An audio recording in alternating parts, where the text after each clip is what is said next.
and that is called as Mahabharata. In Mahabharata, we went much more ahead, that we had the troupe of singers, and that the troupe of singers used to sing for the entertainment of the people and entertainment of the king, and they were identified, their nature of presentation was also properly identified. Their name were Hota, Advaryu and Samag, like that, chanting, offering and song of prayer. This was properly organized at the time of Mahabharata, that means 1000 BC at that time. This happened in Mahabharata time. And then in Mahabharata we have different characters. The important character is Arjuna. He was a warrior, but at the same time he was an accomplished dancer also. When he was free, he used to give the training of the dance to many different people, and that's how, means both the character he could play or he could do. That Arjuna was a very accomplished dancer, and there are names of some ladies like Menaka, Rama, Urvashi. They were famous court dancers. Even at that time, we had different types of percussion instruments available. And this particular, the name, if you can see here, percussion instrument like Pushkar. This Pushkar instrument came into existence from the rainfall. The rain water coming down on the earth, and it creates certain types of rhythmic sound. And that was heard, and from that, the concept came of that particular instrument, and that is called as Pushkar. So Pushkar instrument came into existence at that time. At present, this instrument is not used in Indian music or Indian classical music, but we had that type of instrument available. And then this is one of the most important instrument, which is called as Mridanga. Mridanga is a percussion instrument, and this instrument is still in vogue, and many people, they play Mridanga and they give the performances of Mridanga. So this has a tradition of more than 1000 years. Still we are using this instrument. It has a skin from both the sides, and the iron is mesmerized on one part of the on the skin, and then it is played by two hands like this. This is another instrument, which is tabla. This is the another form of Mridanga. So tabla came into existence from Mridanga. At present we use extensively use tabla, but that was the instrument which was used 1000 years before. Now, coming to Indian classical music, this was a brief history. Now, what exactly is Indian music? It is called as Shastriya Sangeet. Classical music means Shastriya Sangeet. The meaning of Shastriya is the scientific exploration of the musical notes, or rendering. The system, proper system of rendering is called as classical music. So,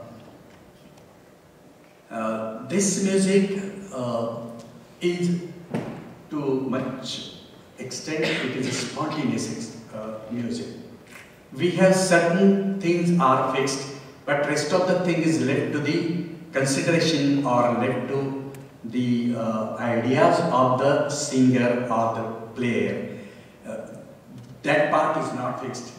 Only some portion, like composition, to some extent, the structure of the composition is fixed, and this is understood by the listeners, those who have some training. Then only it is possible that they can enjoy that particular music. Unless you don't know anything, perhaps you may fail to take interest in listening to that music. Today, the music exists in two distinct branches in India. That is Northern Indian or Hindustani music it is called as, and the South Indian or Carnatic music. We had two branches of Indian music. Next.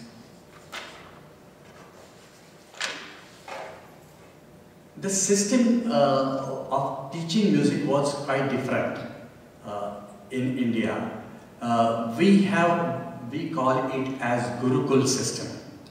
Gurukul system means there is a teacher who is called as Guru, and he will have his own house out of the town. It is away from the city or say village or from any other place, and there he used to have the students with him, and then from morning till evening he used to give the music training to the students, and those students will stay with him all the time, say for 24 hours they will be staying with him and understanding the nature of music as well as the philosophy behind what is exactly Indian music, the purpose of music and the presentation and everything. And this is how the tradition of music has come forward.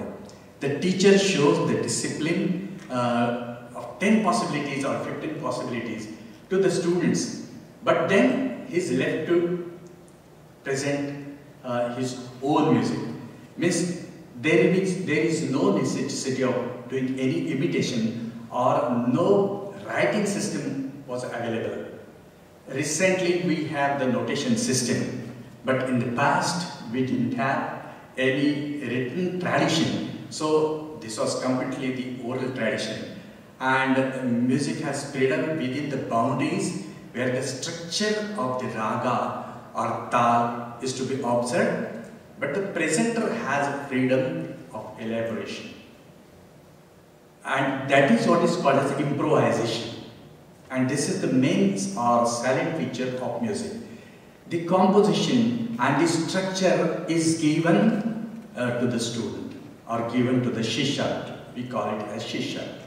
We give the training to the student, and then we say that now you do whatever you want within the boundaries of that particular raga. Raga is another different concept. We will go to that afterwards.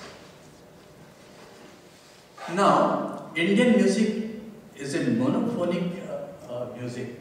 You know, we have different types of instrument played and we create polyphony. Here it is the singer or the instrumentalist. He is the main artist, and he does all these things. Rest of the artists, they accompany him. They give him the support to delineate the entire part of that particular raga or the music. So that is one aspect which is different from other part of the other music, I can say. Traditionally, it has a single melody, means one at a time will go on, others will just give this support. Third thing is being spontaneous in nature. It relies on the active feedback from the audience. You know, if you attend any Indian music concert, then you will come to know that the audience sits just near the singer or near the instrumentalist, and he does some improvisation, and then all the listeners will say, "Wow, very good," and then again he will start doing some other improvisation. Then again the response will be from the audience. This is how it is, the process of give and take. It goes on, and this is how the music, the improvisation takes place. This is the speciality. In spite of having advanced presentation elements, the music still remains deeply meditative, devotional, and philosophical in nature. That I will explain when I sing over here, and then I will let you know.